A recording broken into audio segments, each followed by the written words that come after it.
Welcome back, wannabes and creators, to another episode of The Complete Creative, the podcast that helps you build and scale your creative business. Today on the show, we have Storme Smith from Bunyo Books. Now, I've been hearing about Bunyo Books for years, and this is the first time that I've actually met Storme Smith, even though we run in similar circles, but he's on the East Coast and I'm on the West Coast.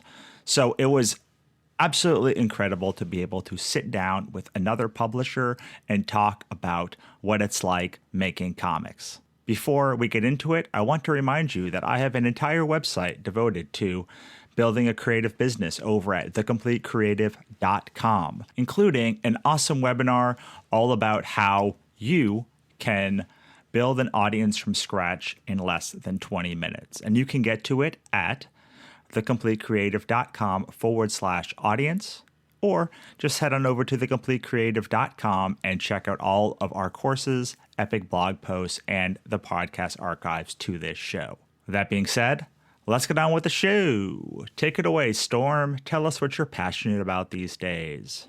Well, right now it is about publishing comic books and graphic novels. It's pretty much what most of my week is spent doing, even though I still have a day job and do some freelance advertising on the side.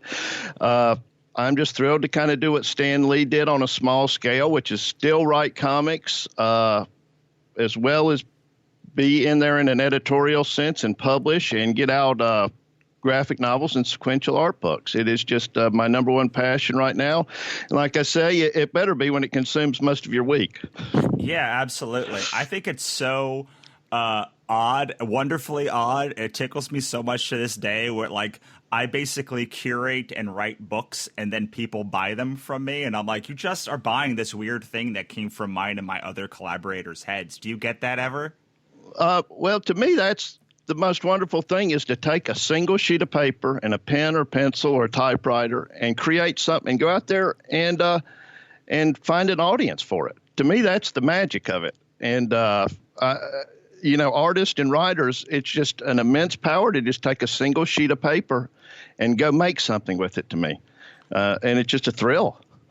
Yeah, absolutely. I like to say that when I finish a book, I bind a piece of my soul into it. And then my goal is to find people that resonate on the same frequency of weird. And there's nothing like having that connection with somebody else when you've talked to 90 people and they're all like, no, I don't know. It's not great. It's not really my thing. But then you find that one person who's like, oh, my God, like this is exactly what I was looking for. And I'm like, really? A thing that I made? That's amazing. That is an amazing feeling. And what it is, too, to me, is they add something to it that you never saw before. And it gets better for you. They're like, because there's always a little fact, a little anecdote that you completely missed as an author. And you're like, wow, I never thought of that. And it gets you more excited and more excited to do more work. And it's hard to find, like you said, there's so much negative out there that when you do find those little positive sparks, that they can't help but build the fire further. Yeah, I was talking to a friend of mine about, he was kind of like down on his art, or like he was like, this book is so much better than my old work. And I was like, you really are insulting the people who loved your old work. Like, I paid you to do this book for us and people love it. And by saying that it's not very good, you're kind of like insulting the people who like love it because they saw something in it that you didn't see. And I felt that way since the beginning of my career, where I was like, is this really good? Is this really good? And then, like, so many people have said how much they love a piece of work that maybe I didn't love when I put it out, or maybe I didn't like see all of the layers to it, that suddenly I have this brand new appreciation for the work that I've put out, specifically because other people have talked to me about it and shown me things that they love that I might not have seen. Well, that's it. And it's a tightrope, because as a creator, you're sort of always in the ring with Rocky Balboa. You're always tough on yourself. And as a publisher and as a writer and a collaborator, you don't want to put down the work because there was something good about it. you may be better now, you may be worse. There's times my work's been worse, and I'm like, how is it worse now than it was 2 years ago? You're supposed to get better, right? It's always supposed to be up, but that's not how it is. There's ups and downs, and you have to be real careful. You can be rocky with yourself and beat yourself up, but don't do it publicly, I don't believe, because it really puts off a bad vibe. And like you said, it's almost insulting the collaborators and the fans. And we're all tough on ourselves, but there's no reason to be too tough on yourself. You know what I mean? Right. If somebody liked it, they liked it. Yeah, what I have found over time is that fans are much more forgiving than I am. Critics are much more forgiving than I am. I am my own worst critic, and when I put something out there, even if I dislike it, sometimes fans love the thing that I hate. And they hate and they dislike the thing that I love. Maybe I shouldn't say hate and dislike, but there are things that I've put out that I am tepid about, or like, I don't know how I feel about this. I'm going to put it out there because like the deadline is and like my publishing date is this, but like I don't know if it's my best work. And then there's something I'll put out that like I know is like leaps and bounds above anything that I've ever, like it took me to another level. Of and course. Then people are kind of tepid to that one, and they love the thing that like I thought was awkwardly done or had like the plot might have been a little too contrived or something, and they're in love with this thing that is objectively like not as good as this other thing technically. But a lot of times it's not the technical prowess of something that connects, it's the emotional resonance that connects. And I think fans and readers see the emotional resonance of a thing better than we do as the creator, because we're too close into it. Oh yeah, you get dead eyes almost to a point when you look at something so long, and that's where the reader and the audience is so important, because they light it up. There's a mistake I made in my first book. I should have known. I termed a city the wrong way, the downtown area, and I lived in the city, and I knew this was wrong, and I still wrote it, and somebody corrected on me later. And, you know, that one mistake, it haunts me, but it makes me better. You know, it's sort of a thing where as a writer, you can never really guess what's going to appeal to people. You know, there's movies out every month that people just go nuts over that. I'm like, I don't see it, what you're seeing. And I wish I did, but I don't. And like you said, it's the emotional resonance. It hits that chord. And you never know when you're playing the right chords, really. You never know what's going to be a hit, and you never know what's going to be a bomb. All you could really hope is, like you say, is technically you're getting better and doing the right things. And that's where the audience is almost your collaborator if you're just like you do in prose and short stories and stuff like that. You're writing for yourself, but you're a part of that audience, and hopefully you're your number one fan, but often, like you said, you're also your number one critic. Yeah, absolutely. I think that's why editing, like, I don't understand. When I'm making a comic, I have an artist, so that helps me with getting perspective on whether this is good. But as I also am a novelist, and when I write a novel, eventually I'm reading it and I'm like, oh well, these twists or these conflict changes can't be good because I know they're coming. But I know they're coming because I wrote the outline and then I wrote the whole thing. And so by the time I'm through my fourth or fifth draft of it, it's impossible to know if the thing that I wrote is actually interesting or not, which is why I don't understand. It's hard for me to understand how people can self-edit because they don't have that extra set of eyes to tell you that, like, this thing, this conflict that you made, or this pacing or this structure actually is good, and you're just too close to it. Well, that's it. And comics is sort of an imperfect art in the fact that there is the 30-day deadline before the next one's often. And there's not always the amount of time to self-edit and for the editor to just delve in and take out every little thing that needs to be fixed. Comics goes fast.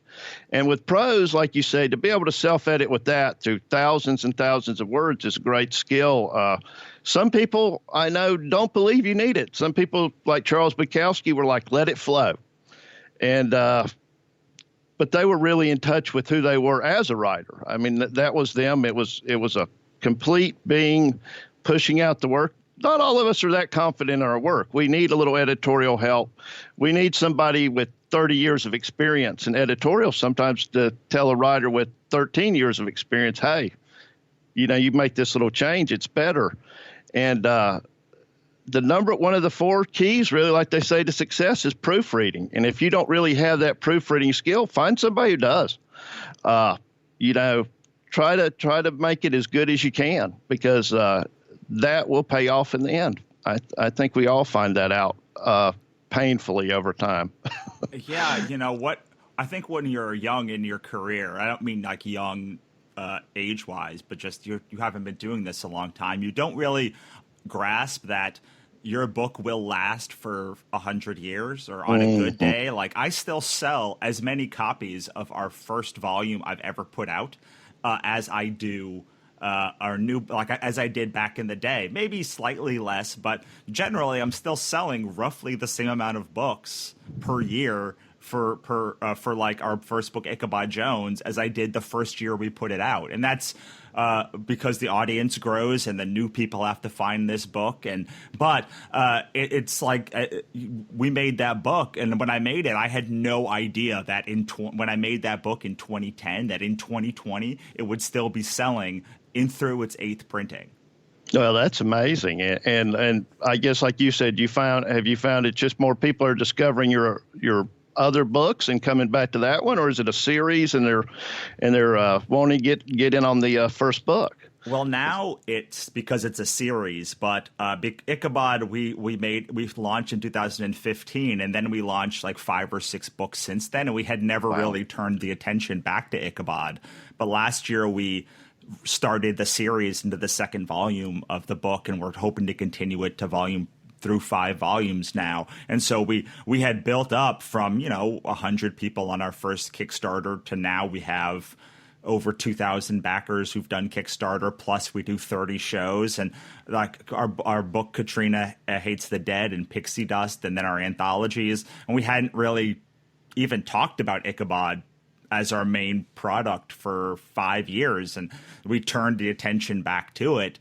And it still sold as many first volume books during our last Kickstarter as it did in the original Kickstarter in 2015. But yeah, I think it's because we honed our audience better, and we have an audience that is much more likely to enjoy Ichabod now than we may have at the beginning.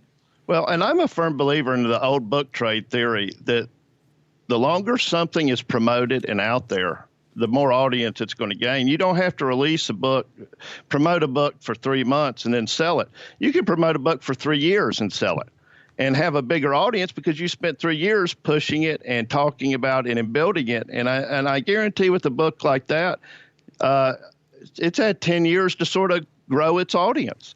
And it's sort of fun to see, because I'm a big believer that the more you talk about it, before it's made, when it's being made, after it's made, it all works to feed back into the growth of the audience and build the growth of that title, and get more people to come back if there's further titles or whatever your next book is. It's just promotion works. Advertising works. I know a lot of people don't like to think it does, but it sure does. And the best advertising is a good product. Absolutely. Do you do a lot of advertising for your books? We try to, mainly in trade. Our new one, Warm Blood Volume 1 by Josh Tierney, with the cover by Afu Chan, and it's got some wonderful people in it, Nims, E. Jackson, and tons of artists in it because it's sequentially told by different artists. We do a lot of stuff in the trades towards book retailers. Of course, Diamond ad is a big thing for us, and try to do a big ad in there, and get it out on podcasts, everything we can really do towards the retailer as far as advertising. And then, of course, the social media aspect's huge now. You're growing your audience every day thanks to it. And since my background's a little bit in advertising, I wish there was more that could be done with comics and graphic novels.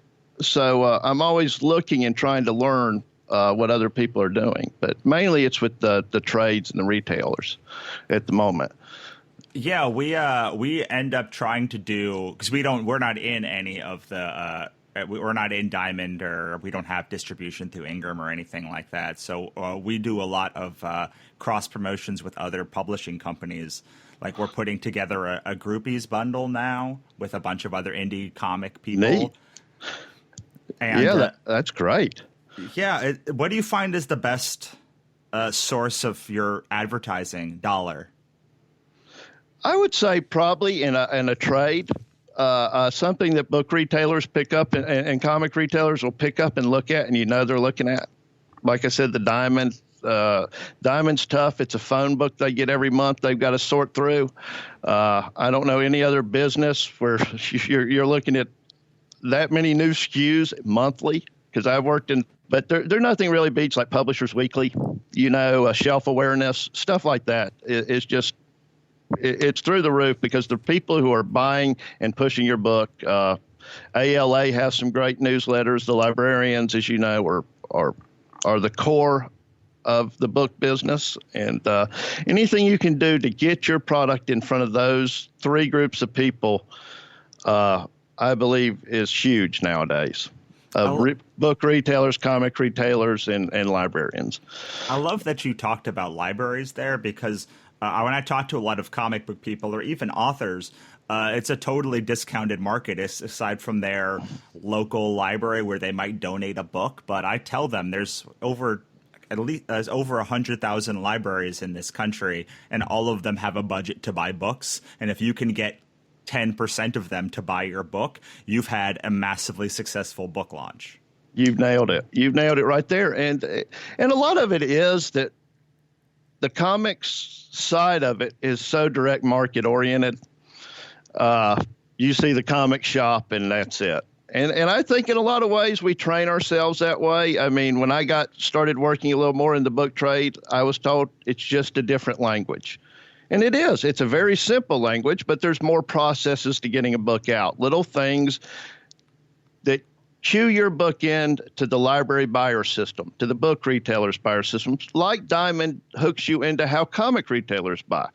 And the more of those people who are buying books that you can sort of, like I said, just get your title in front of, because their graphic novels are growing through the roof, as we all know. I mean, Raina's book, I think, was 10% of all comic book sales, in 2018. I mean, that's huge. And a lot of that is library based. Like you said, you get 10% of them to buy it. Well, I think about all of them were buying her book. And that just caused an explosion. I mean, she outsold Stephen King. Now, who would ever thought that? I mean, recently. And a lot of that is library fueled. The ALA, American Library Association, that's the number one comic book networking shows now, are the ALA shows. Because that's where people are looking for the fresh, new graphic novelist, the person that may have been ignored. Like the gentleman, and I always blank on his name, the guy who did Diary of a Wimpy Kid, he pushed his books forever to the direct market, and they kept getting turned down. And then he finally found that table at New York Comic Con, the book trade, and Diary of a Wimpy Kid went through the roof, and because they saw something that the direct market didn't, and the librarians saw something that the direct market didn't. So the libraries are huge now. Yeah, absolutely. I love it because it's been a thing that just comics has not even focused on forever. And now I go to my local library and there are racks upon racks of comics, both classic comics and like newer comics and graphic novel comics. And do you find yourself designing more for the book market now than the comic market, or do you try to keep it something that all people can enjoy? I tell you, to me, the only real difference is the floppy. Otherwise, the book's pretty much the same, and there's a lot of little things that go in. Like I said, there's little ways like the measurables that they do with book trade. There's to measure the reading levels and stuff. That's really the only difference. The product is the same for the books, the graphic novels, or sequential art novels. I've always hated that term graphic novel, because you say that to somebody who doesn't know anything about what you're talking about. They're graphic. Oh no. They think their mind goes to a darker place, so to speak, Right, exactly. Well, sequential art novels, the term I always love, but it's really no difference other than the floppy. And a lot of the problems in the floppy and direct market now are just based on the fact, and I think it's being fixed a lot by the book trade now, that there was no way to cultivate young readers. The spinner rack was gone.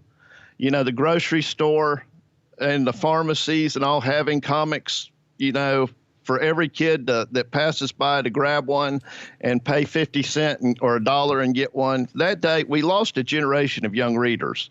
And I think now, thanks to libraries and the graphic novels, we've got a chance to get them back and then bring them back to the direct market. But that's sort of beside the point of what we're talking about. But that's something that's really been on my mind lately, is that I feel like the loss of the spinner rack and the floppy being out there all the time, sort of like the ice cream bar, like the popsicle, that impulse item has lost us a generation of young readers. And now it's sort of hurt the direct market. But if we can get them back through the libraries and the book trade and the Rainas and the Jerry Crafts of the world, they'll come back to the direct market as adults. I'm a firm believer in that. Absolutely. Yeah. It's so funny because I've been doing this for a long time now. And I remember when we were talking about wow, there's no kids reading comics anymore. And now it seems like the only people who read comics are kids. So I'm very happy that that change is going on, where you're seeing kids buying up comics. And when I do shows, almost every parent is now at least okay with their kid buying comics, where when I started doing this, they would be like, you're not buying a comic book. We're not doing that. Well, our first book, Light, which is a silent graphic novel by Rob Cam out of the Philippines. It's silent. Every page is a full panel, beautifully colored, about a little adventurer who's going to find 5 gems that will bring light back to their black and white world, so color seeps in. Very simple book, 128 pages. And young children pick that book up and they pretend to read it before they can read. And you can just see the mechanics of learning to love to read. And I was blessed as young. My dad used to travel, and he'd go through the airports and grab spinner racks. So at 4 or 5 years old, he was bringing me home stacks of comics. And I'm a little older, so they were 60 cents, And that made me a lifelong reader. And I've always seen that effect when young children are given the opportunity to find something they're passionate about, that they like Spider-Man. You can't find anybody more passionate about Spider-Man than a 6-year-old. Well, actually, there are a lot of 60-year-olds out there probably too, but you know what I mean. They believe in him. And if you can get that passion into them before they turn 13, you've got a reader. If you don't get them by 13, it's over, I believe. I mean, you can get them. I mean, there's always the outlier, the person who will learn to love to read eventually. But I think the real key for comics is get them young and get them started to really love learning to read and have that passion for it. Yeah, comics is not the easiest medium to learn either.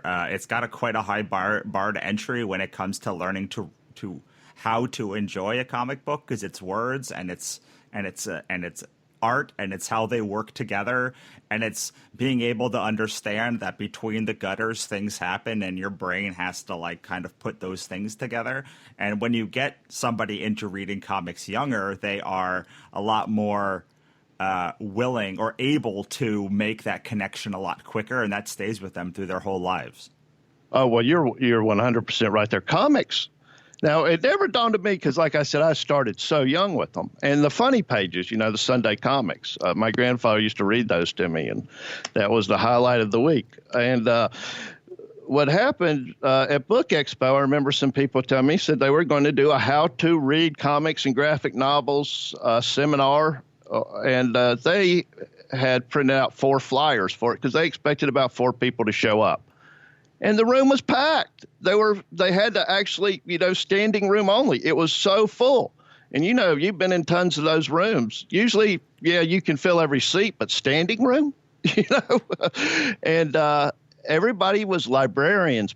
They were there to learn how to help people read comics, or to learn how to read comics, or how to instruct people to read comics. And that really blew my mind because, Russell, I had no idea really what you were saying. I've had friends say, I just can't read comics. Yeah, I have trouble reading them, but I'm like, well, you don't like to read anyway. So, but that never had dawned on me till that experience. They're like, we had 4 flyers for 400 people. Yeah, my wife, I would give her comics when since I've been doing comics, I've been giving her comics to read. And, sometimes she would enjoy them. Usually they wouldn't. But it wasn't until I gave her how to Understanding Comics by Scott McCloud. Oh, yeah. That she's like, oh, my God, I did not understand that I was supposed to be reading the words and the panels together. And since then, I didn't even think that a human being could think that you either read the words or the action, that you didn't read them together. But it really showed me that, my wife is an incredibly astute human and an incredibly avid reader. And she didn't understand how these two things could work together. No, it happens. It does. And I remember a study I read, because when I worked in advertising, they test everything, as you can imagine. What color works, but they test everything. And what they found is that reading comprehension is one of those things that if somebody really doesn't, especially the pictures, and is something that actually needs to be taught sometimes. And like I said, that would not have been something I would ever thought. And it's just connecting the dots. And once those dots are connected, boom, the enjoyment level is there. And I'm glad she's enjoying them now. Hey, we need more readers. Absolutely. She loves them now, but it did take that. So let us move off of that and talk about your book specifically. I would love to know what you look for in a book before you pick it up or you publish it. Well, at the moment, we're very small. We're doing 2 to 4 books a year. And our goal is to do one thing right. And we're shooting for that big target that's the growing, the teenagers, that graphic novel market that's really grown with books like Warm Blood by Josh Tierney and company. Rob Cam's book, which is 8 years old and up. We've got 2 books by him, Light and Lost. And what we're looking for, Cloudy and Rex by Ulysses Frenas and Eric Freitas and Daniel Irizarry, is sort of like that, where it hits that major group of young readers, that 8 to 16-year-old range. And we feel like if we can learn to do that right, then we can expand to do other things. But if we can't hit that target in the biggest growing market, so we're really looking for books that appeal to that market, that are the art's beautiful, the story flows, and it all fits together, that a young reader could latch onto it. And with Warm Blood being multiple volumes because it's a webtoon series, and Light being a trilogy, that they're going to want to come back and read our other books. Yeah, I got a very Faith Erin Hicks vibe from your books. Nameless City. Oh yeah, she's wonderful. Yeah, so I really love that you talked about really just focusing not just the niche of a genre, but niche to a specific market, because you've seen this market is growing and you're trying to capture it. And then once someone knows you for one specific thing, then you can come out with another imprint or another thing and start doing more. I find that too often publishers and creators try to do everything at once instead of trying to dominate the one thing. And as we were talking about before, how the market is just so many people in the market, you end up being flooded out unless you can sort of continually hone on that one singular message and be known for that sort of first, second kind of market share, or Vault Comics or whatever it is. If you're not if you're not known for one thing, you're not known for anything. Well, you nailed it. I mean, that statement runs true to everything. If you can do one thing right, you can probably go do something else right. But if you can't do the one thing, and Marvel and DC are built on superheroes. First Second is built on those young readers. The Vault is built on hitting those niche comic book readers that Marvel and DC were sort of ignoring. The sci-fis and and Image is all over the place, but people know that sort of branded as an indie comic. What you're going there to get. A library of comics and genres, and so at a certain point, as you move up the book trade and they'll tell you got to learn to do one thing right. The higher up you go, the big agents, the big publishers, hey, show us you can do one thing right, and come back and talk to us. You hear that a lot, Show us you can build an audience and grow your audience, and people start getting real interested in what you're doing.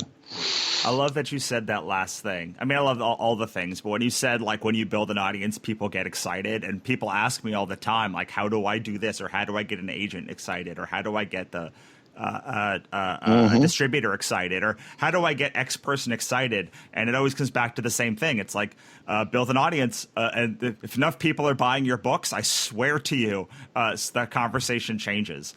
We are out pitching, or soon to be out pitching, one of my books for television adaptation, and I've been pitching that same book for 10 years.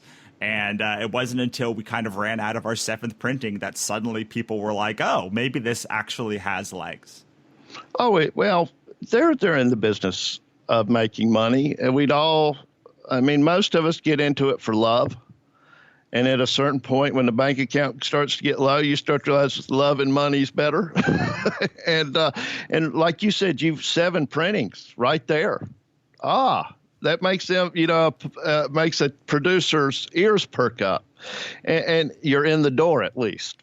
And once you're in the door, then, there are a ton of factors. I've sold 2 screenplays that didn't make it. They just didn't make it. And a lot of it was because the producers couldn't agree. And so once you're through the door, there's a lot of factors, but the first step is always find a way to get through the door. And then once you're through the door, you can start learning, like you said, the other half of the process, of how you take this small audience built off a novel or a comic book, and then turn it into a massive audience through television or movies. And it's always part of a learning curve. You're always fighting the learning curve as a creator. Absolutely. And that learning curve is one of the reasons why it's so important to niche, isn't it? Because I write novels, and I write comics, and I know how to market comics. Like, I know, aside from the direct market, I know everything, well, as much as a human being could know about how to, like, market a specific kind of comic, specifically through Kickstarter and conventions and doing X, Y, and Z. Like, I know all of most of the players.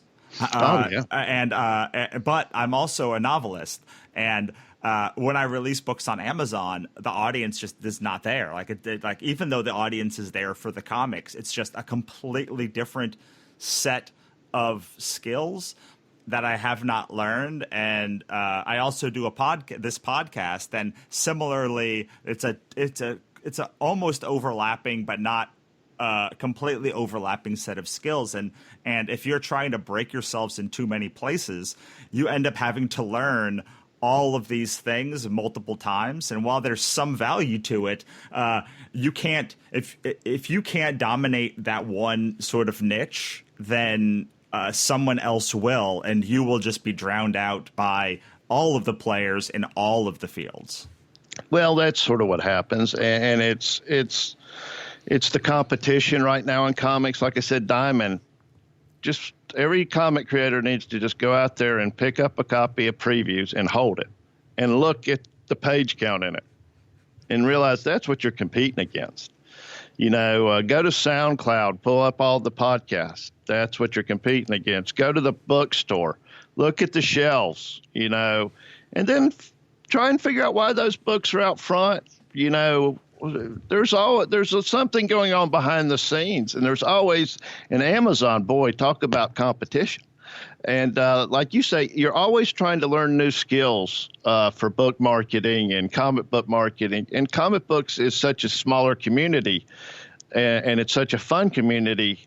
and we exchange ideas a lot easier there, I feel like. So it like you say, you can get out and you can get more of a complete understanding of comic book marketing, where book marketing has been going on for hundreds of years.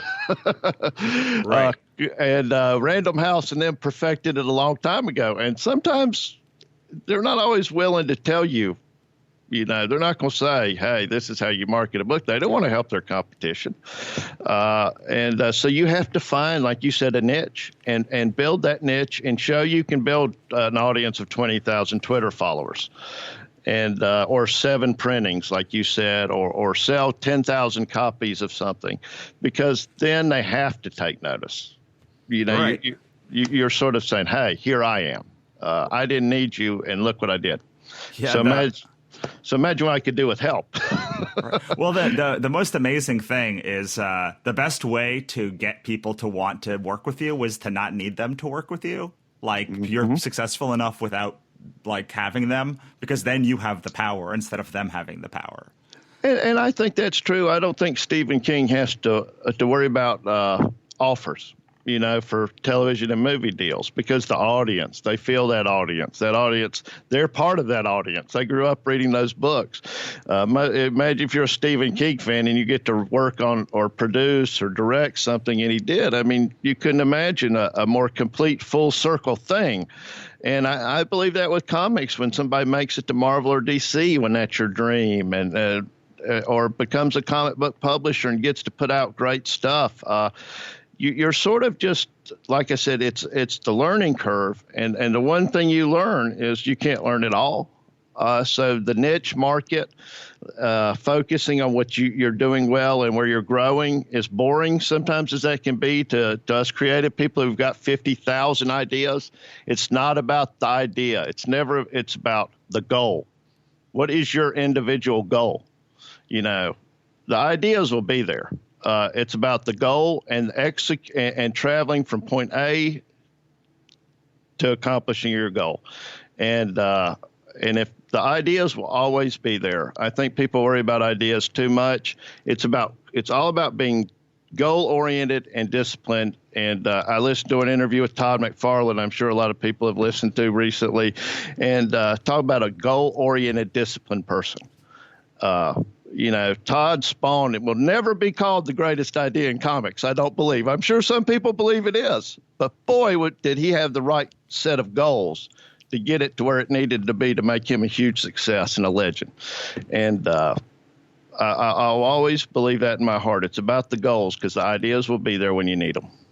Awesome. I love it. So let us move to talking about Bunyo now. And tell us what about you and some of the releases that you guys have coming up. Well, I started out as a writer, and when Platinum Studios years ago in the Wall Street Journal, somebody dropped a copy of it and said, Platinum Studios will take a pitch from anybody. I'm like, well, hell, I'm anybody. So I sent them a couple things, and I was too late, but I was lucky the editor-in-chief there had moved on and started his own company, and he took 2 of my pitches. And for 2 years, him and some other wonderful editors just beat me up and taught me comics, and got a little bit put into a Dark Horse anthology, Once Upon a Time Machine, 12 pages in that, and sold a couple other little things. But I wasn't breaking through like I wanted. And Ulysses Farinas, my business partner, came to me and said, because I was thinking about starting a small local publishing company just in the Southeast, because we had so much tremendous talent, like every area that was not getting highlighted. And Ulysses said, I was thinking of doing the same thing, but Magnetic Press wants to give me sort of an imprint publisher, And we said, well, we'll work together and we'll turn that into Bunyo, which stands for Buster Nora Books, name of 2 dogs.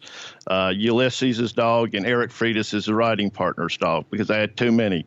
I had 4, so the name would have made any sense if you put mine in there. And we said what we want to do is just do really good books geared toward the younger audience. And we started with Rob Cam's Light, and it got an ALA nomination. And then Ulysses' book, Cloudy and Rex, got a lot of wonderful attention. And then we did a last book, which did not do quite as well. Hunters, which was an anthology, but it really helped to solidify what we were trying to do and like I said, who our target audience was. And from there, we left Lion Forge because I don't know how familiar people are. They merged recently with Oni and really had no use for us. We were sort of the stepchild. They really bought Magnetic, and we just sort of came along for the ride. And we said, well, we'll just get out there on our own, find good distribution, which we did through Ingram Consortium out of Minneapolis, Minnesota.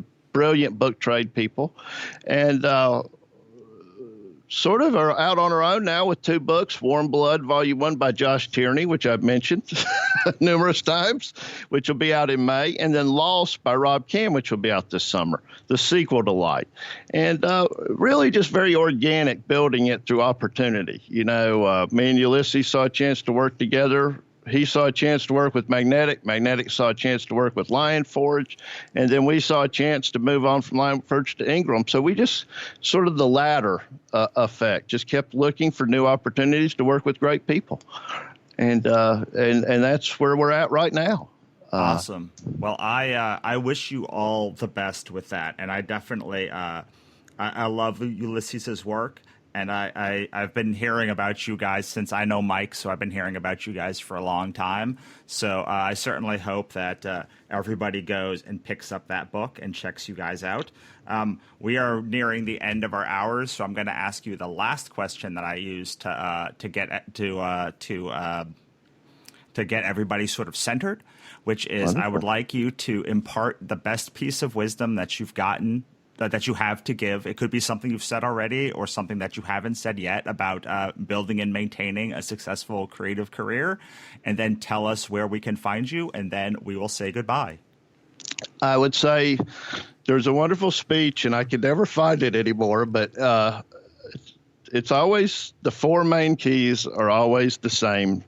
Hard work, networking, proofreading, and being goal-oriented and just sticking to that. I think if you do those 4 things, everything else sort of takes care of itself. Put in the hours. Don't be afraid to ask questions and network, which is tough for people. I know it's really tough for an introvert like me, but I've learned that people, when you come to them sincerely, will help you. And like I said, being goal-oriented. Don't have 1,000 things you're trying to accomplish. Have one specific thing and get and push it on through if you can. I would say that's the key. And as for contact information, Instagram is Storme Smith, Storme with an E, STORME, Bunyo on Instagram, BUNO, Storme Smith on Twitter, and then I'm on Facebook for anybody to find me. Like I said. And Bunyo Books has pages as well, BUNOBOOKS on Twitter and Instagram. Awesome. Thank you so much for stopping by, Storme. Well, thank you, Russell. I really enjoyed the talk. It's always great to talk about this stuff because I always feel like it helps me to get a lot of these thoughts coalesced in my mind and move on and do bigger and better things. So it's a wonderful discussion. I really appreciate your time. So that was Storme Smith. If you enjoyed this, head on over and check out Bunyo Books today and let him know how much you enjoyed this conversation. Before I go, I want to remind you that you can get an awesome free webinar all about how to build your audience from scratch. No waiting. You sign up and you get the webinar right then and there by heading on over to thecompletecreative.com/audience. If you're enjoying this show, please make sure to rate, review, and subscribe. It's the best way for us to find new people to help and to make sure we're helping you for many, many more years to come. That's it for me. I'll see you next time.